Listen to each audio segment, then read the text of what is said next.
I was on a date with a beautiful woman when my furious wife stormed in. Who is she? How dare you?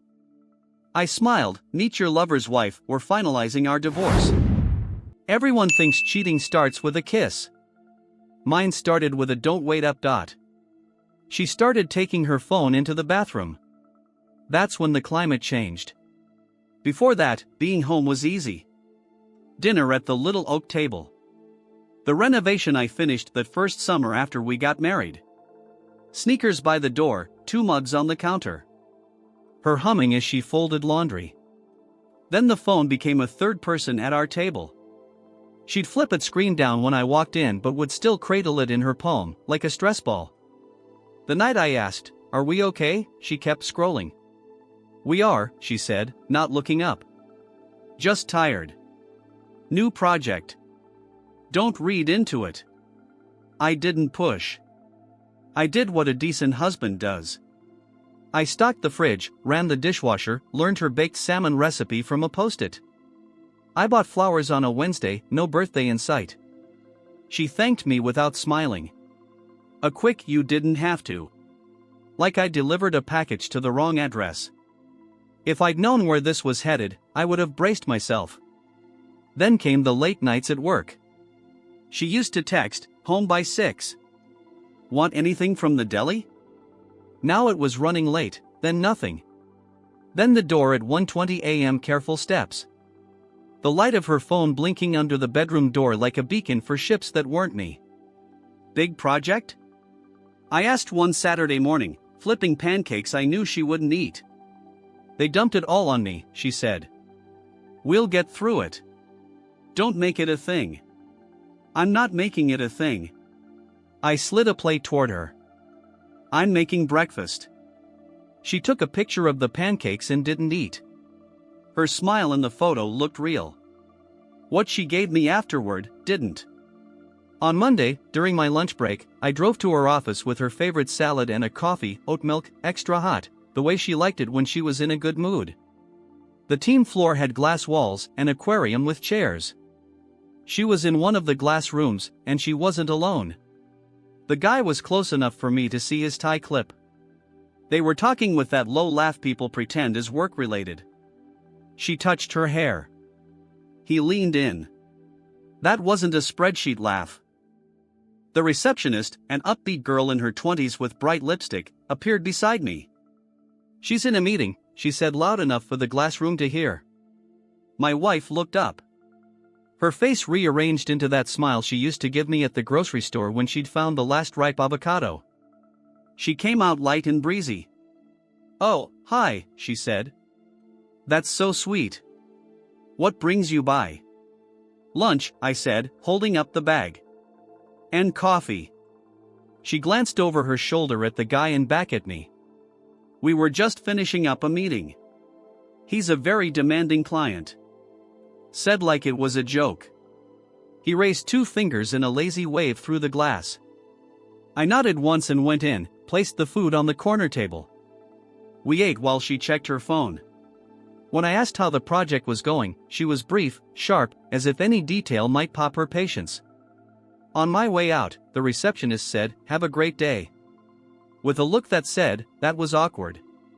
And I didn't disagree. That night, I roasted a chicken and waited. A text at 7:05 p.m., "Don't wait up." At 12:40 a.m., an idling car outside. I pulled the curtain back. The same guy from the glass room got out of the car and opened the door for her. She kissed him on the cheek, quick and easy, like muscle memory. She came up alone. Where were you? I asked in the hallway. She kicked off her heels. Please, don't start. I'm not starting. I'm asking. Work, she said. Ashley gave me a ride. I'm dead. Ashley is a 6-foot-something guy with a tie clip. I kept my voice steady. I didn't want a scene. I wanted precision. She dropped her bag harder than necessary. You're being paranoid. I'm going to shower. We can talk in the morning. We don't need to talk, she replied over her shoulder. You need to trust. I didn't answer. The sound of the shower filled the hall. I sat on the edge of the bed, looked at the pictures on our dresser. Her graduation day. Us on a beach, smiling. One of those perfect afternoons where the sun got everything right. The math just didn't add up anymore. In the morning, I kissed her cheek, wished her a good day, and drove to a private investigator that my friend Mike from the auto shop had used when a business partner started losing inventory. The PI's office had blinds that actually worked and a coffee pot that didn't. He listened, asked 3 questions, and wrote the retainer amount on a card, the way a barber writes down appointments. 2 days, he said. Maybe 3. Don't do anything stupid. That's not my style, I replied. Good, he said. This isn't TV. I didn't play the cowboy. I adjusted my life. The first adjustment was time. I stopped staying up past midnight. Dinner moved to 6 p.m. plate, fork, napkin, and if she wasn't in her chair by 6:30, the plate went into the fridge and I ate alone. The second adjustment was access. I split our automatic transfers into 2 accounts. The bills got paid. Her endless extras did not. I sent a text, budgets updated. Essentials covered. We'll talk plans Sundays at 9 p.m. 15 minutes. If you miss it, we go with what's on the table. This isn't punishment. It's clarity. Her reply came 2 hours later. Seriously? You're punishing me? No, I answered. I'm setting a time. You're busy. So am I. That night, she came home at exactly 10 p.m., which, by the new standard, counted as early. She stood in the kitchen doorway, arms crossed. This new banker routine, she said. What is this? It's called adulting, I replied, helping myself to water and sleep. You don't control me, she said. Correct, I said. I control my time. You can be part of it or not. She watched me for a moment. You're being cold.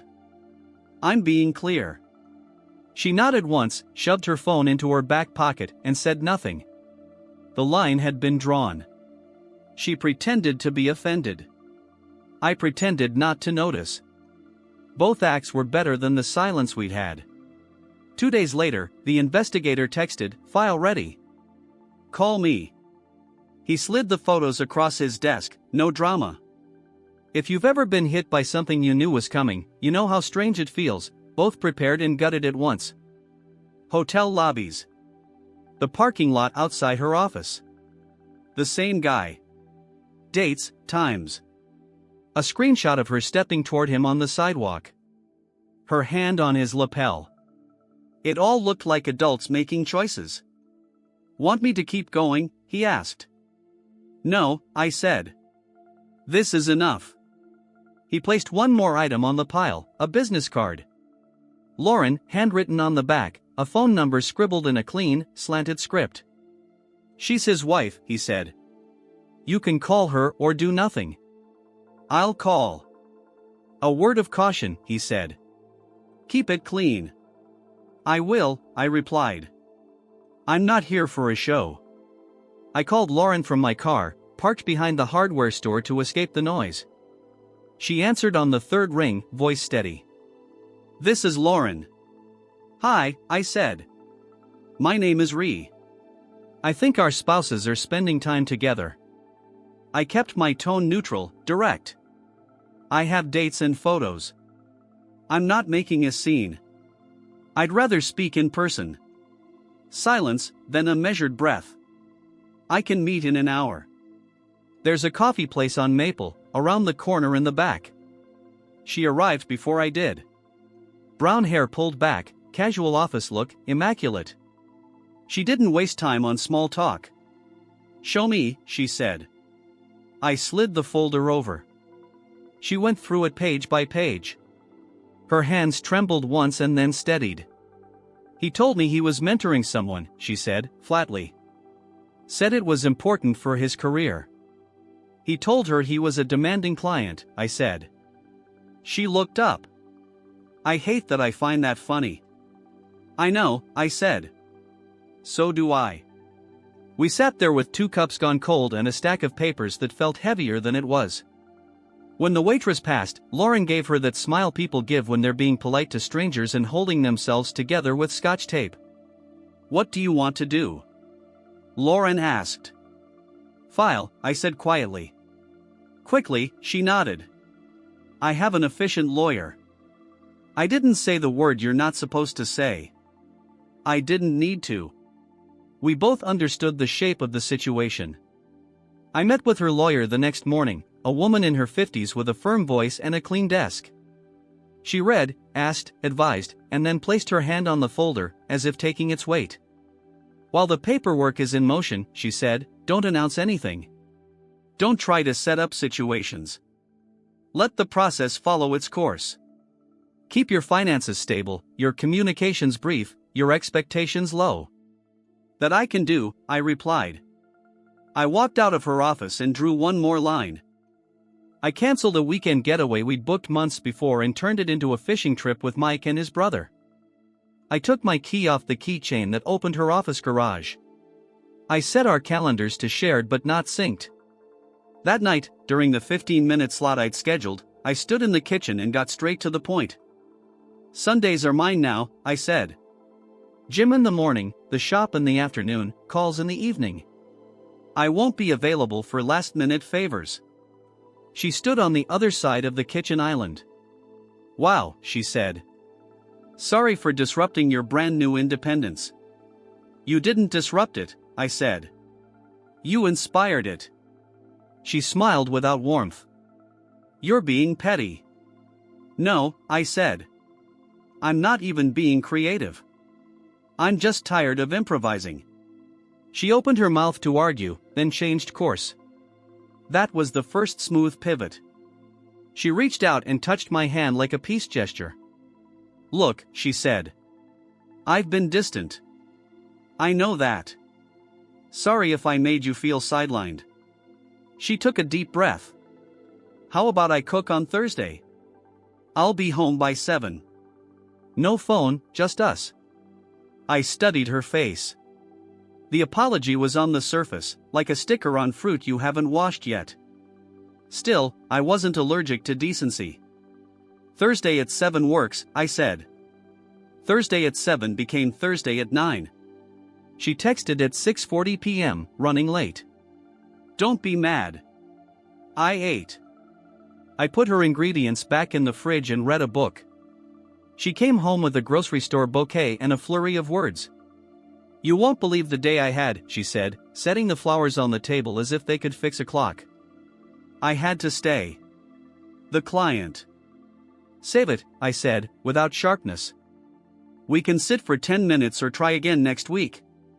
"Your call." She pulled out a chair and sat. Her phone stayed face down in front of her. We talked about nothing. A new neighbor with a loud truck. The dog from the house across the street. The city repaving the road. It felt like 2 coworkers killing time at an airport gate. On Saturday, I went fishing. Mike cracked sunflower seeds and asked, "You okay?" The way men do when they mean something without poking too hard. "I'm making moves," I said. "I can tell," he said. "You seem lighter." By Monday morning, the investigators' photos weren't my engine anymore. It was the papers, the numbers, the plans. I didn't slam doors. I didn't slam anything. I kept everything clean. She noticed. And she adapted. That was the second smooth pivot. She showed up Tuesday night with my favorite soup from the place by the river, the one we used to go to after hikes. "I brought dinner," she said. "Truce." "All right," I said. She set the bag on the counter and moved closer than she had in weeks. "I know I've been absent," she said. "It's just this work thing is huge.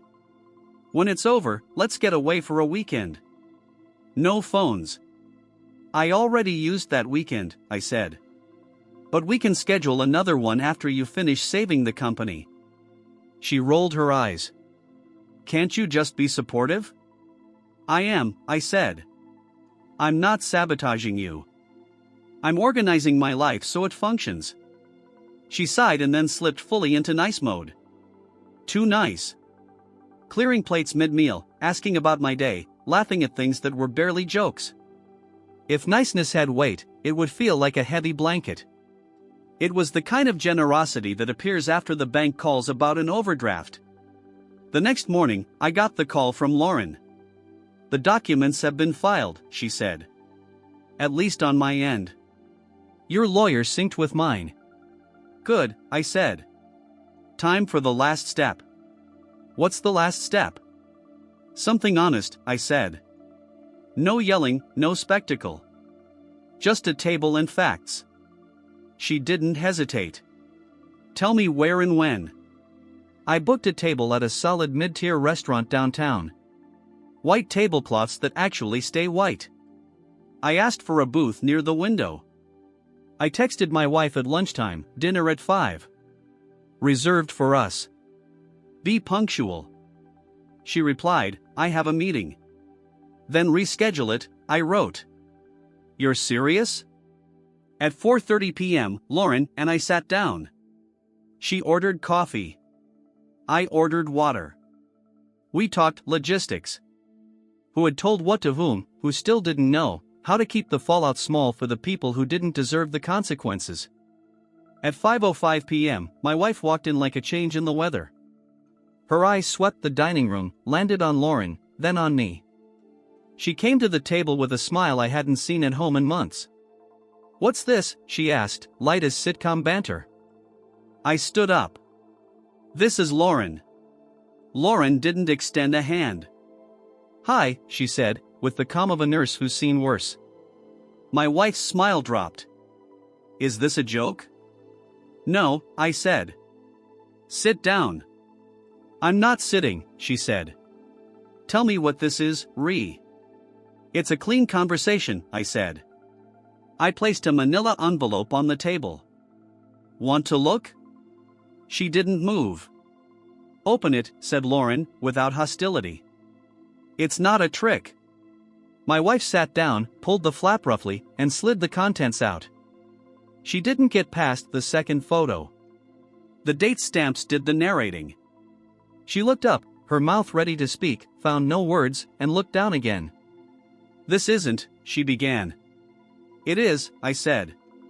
"And do you recognize him?" She smacked the stack onto the table, aligning it into an orderly pile.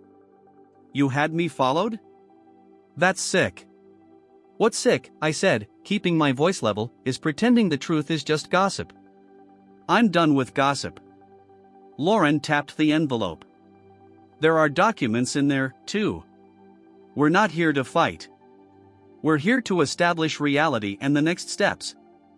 My wife shot her a look that would have melted someone weaker. "You had time to file papers, but not to call me." Lauren held her gaze. "I did call," she said. "Several times. You didn't answer." "He did." She nodded toward the photos. "I don't need your commentary. I need your signature where my lawyer requested." My wife turned back to me. "You're unbelievable. Setting this up in a restaurant." "This isn't a setup," I said. "It's public for a reason. We say what's true. We act like adults, and then we move on." "What do you want?" she asked. "I already did what I want," I said. "I filed." "You'll get your copy." She let out a short laugh that seemed to hurt. "Oh, you filed? Great. So now you're the hero." "I'm not a hero," I said. "Just a man who's done negotiating with the weather." She stared at me as if expecting me to fold. I didn't. She looked at Lauren. "You," my wife said. "Think this is going to make you feel better?" "No," Lauren said. "It's going to make me free." The waitress approached, caught the tension at the table, and asked, "Do you all need a minute?" with the bravery of someone working for tips. "We're fine," I said. "Just the check, please." "I didn't order anything," my wife shot back. "Exactly," I said. "Because you're leaving." She blinked. "You're kicking me out of a restaurant." I'm ending a meeting I scheduled, I said. We're done. She looked at me, then at Lauren, then at the envelope. Her jaw worked. She stood up. You're throwing our life away, she said, her voice low. No, I said. You did that. I'm just making sure the trash gets picked up. She opened her mouth again, closed it, snatched the envelope, and walked out. The door swung back hard enough to make the host flinch. The noise level in the dining room returned slowly, like an ear popping after a flight. I paid for the coffee and water. Lauren slid out of the booth. I looked at her. How about a real dinner? I said. Not tonight, but soon. No paperwork, no autopsy. Her mouth hinted at something like relief. I'd like that. We walked out together, not touching, not hiding. That night felt light in a way I hadn't felt in months. And it wasn't because I had one. It was because I had stopped performing sanity in a situation that had none.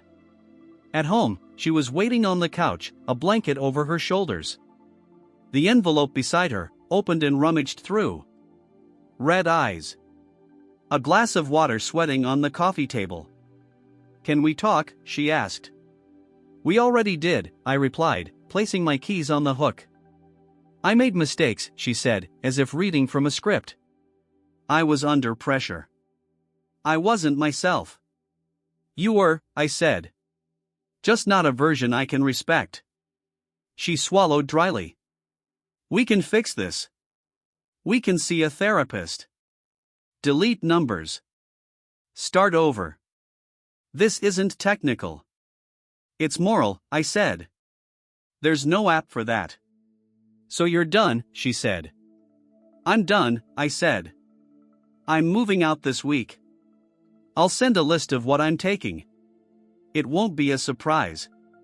She stared at the carpet as if it could give advice. You're not even going to try. I did try, I said. You were busy. For the next hour, I packed the essentials, tools I paid for, documents, the framed photo of my dad and me at the old stadium, the coffee grinder she never used. I didn't take the couch, the TV, or anything that would let her tell herself a story about me being cruel. I took my life and left hers neatly on the shelves. When I zipped up the last duffel, she spoke without looking at me. I didn't think you would actually do this, she said. That's the point, I replied. I stood in the doorway with a bag over my shoulder. You've been operating under the assumption that I wouldn't. She looked up, her eyes bright with a fresh round of tears. Do you hate me? No, I said. I don't have the energy for hate. Here's what I have. I pointed to the envelope. Clarity. I left. I didn't slam the door. I moved into a furnished month-to-month apartment, about 10 minutes from my shop. It had a balcony with a view of a parking lot, which felt honest. Mike helped me carry the heavier stuff. What a beer, he asked, sitting on a box marked tools. Water's fine, I said. He cracked his knuckles. You handled this right. I handled it like an adult, I said. The bar is low, but here we are. The following weeks were paperwork and logistics. I didn't gossip. I didn't spin the story. When people asked, I gave them one sentence, we're closing it out. I wish her well. I went to work. I went to the gym. I saw a therapist twice and said the quiet parts out loud. Not because I was broken, but because hygiene matters. Lauren and I met for dinner on a Wednesday, then again for a walk around the lake on a Sunday afternoon. We didn't compare scars like medals. We talked about where we came from, what we wanted, what we wouldn't do again. It was adult. It was simple. It was good. My wife tried one more move. She showed up at my place unannounced in the middle of the afternoon, when the world thinks people are at work. I made brownies, she said, holding a pan. Thank you, I said. You can leave them there. Can we talk? She asked, stepping inside as if it were still her territory. We already did, I said. And you ignored the important parts. I can change, she said. I can be the person you need. I don't need a person, I said. I need respect. They're different things. She set the pan on the table and touched my arm. Please, Ree. I took a step back. No. Is there someone else? She asked. There's me, I said. And that's enough. She got the message and left. The brownies were dry. I threw them away. At some point, she realized I wasn't bluffing, and her tone shifted from persuasive to angry to resigned, in that order. I didn't respond to the angry texts. I acknowledged the scheduling email once, pick up Thursday at 2 p.m. signed form attached. Thanks. It's amazing how much peace you can buy with 3 sentences and no commentary. The final meeting was at the courthouse. Efficient, fluorescent lights, no music. She signed. I signed. The woman at the desk stamped it. My wife wiped her eyes and asked, "Are you happy now?" It's not about being happy, I said. It's about being clean. We walked out into the parking lot. She tried one last time.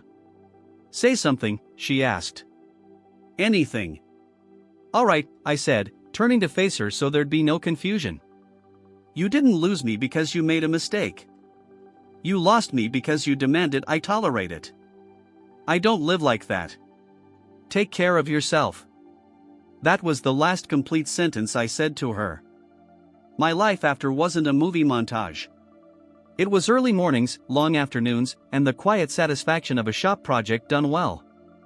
I bought a small house on the edge of town, a fixer-upper with a detached garage I turned into a workshop. No designer benches, no decorative fruit, just a solid workbench, good lighting, and a pegboard where every tool has its hook. I got an older truck that runs like a dog you can trust. On Saturdays, guys from the neighborhood bring small engines and wobbly shelves. We talk about the weather, woodwork, and how most problems are either a stripped screw or stubborn pride. Lauren and I didn't rush. We took months. We didn't drown in sweet talk. We showed up on time. We did what we said we'd do. We had dinner with her friends. And I wasn't a ghost in a chair. We spent a weekend at a cabin by a lake, with no signal worth checking. We laughed about nothing, which is different from avoiding something. One night on my porch, she said, I like the way you finish things that can't be fixed. That's what keeps the rest of the machine running, I said. At work, things were good. I landed a contract with a contractor who needed custom storage for a series of townhouses. Word got around that I deliver on time and don't push nonsense to upsell. My calendar filled up 3 months in advance. Mike started coming around more, joked that he was going to steal my best jig designs. I told him to bring donuts instead. He did. I heard about my ex through the indirect channels that carry news in small towns. She moved to an apartment closer to downtown. That client didn't become a husband. The office politics that made her feel important shifted, like they always do. People who used to laugh at her jokes stopped. She tried a few big social media displays. They got comments, then sank. I didn't gloat. I didn't send screenshots to anyone. I saved my energy for things better than reheating old meals.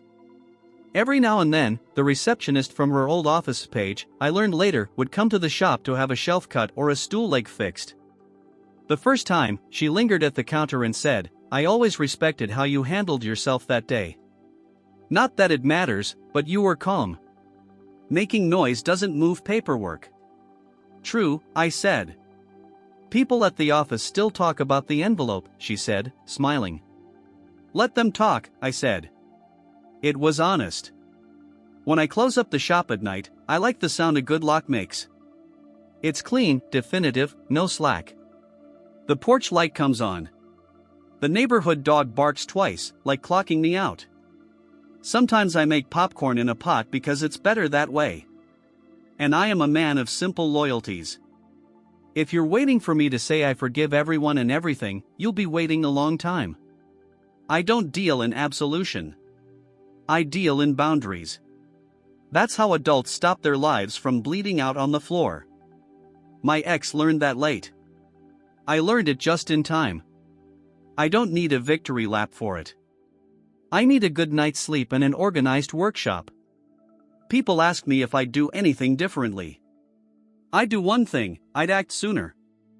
The first time the phone went into the bathroom, I should have pulled my time out of the equation. Not to punish.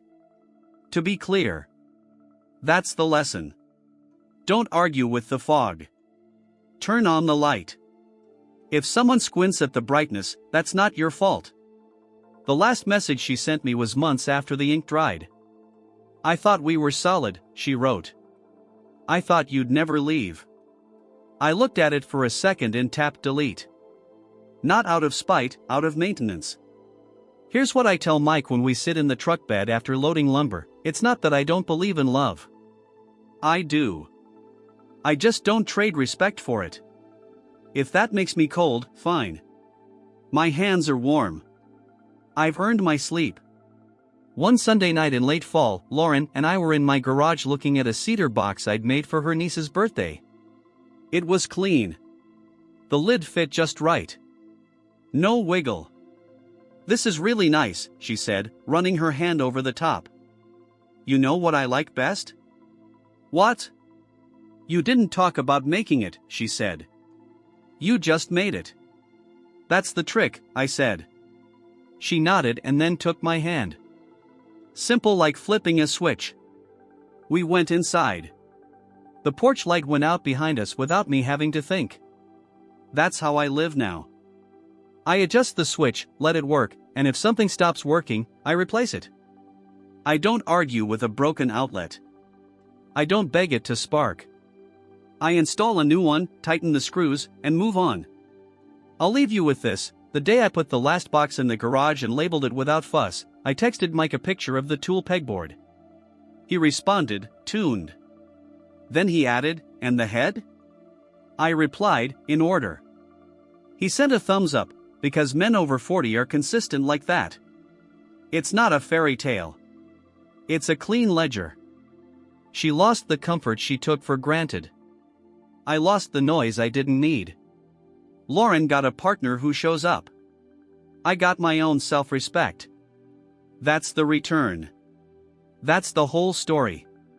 And if I ever hear an engine idling outside my window at 1:20 a.m. again, it'll be my own truck backing in, straight, headlights off, coming home. Reddit Relics comment.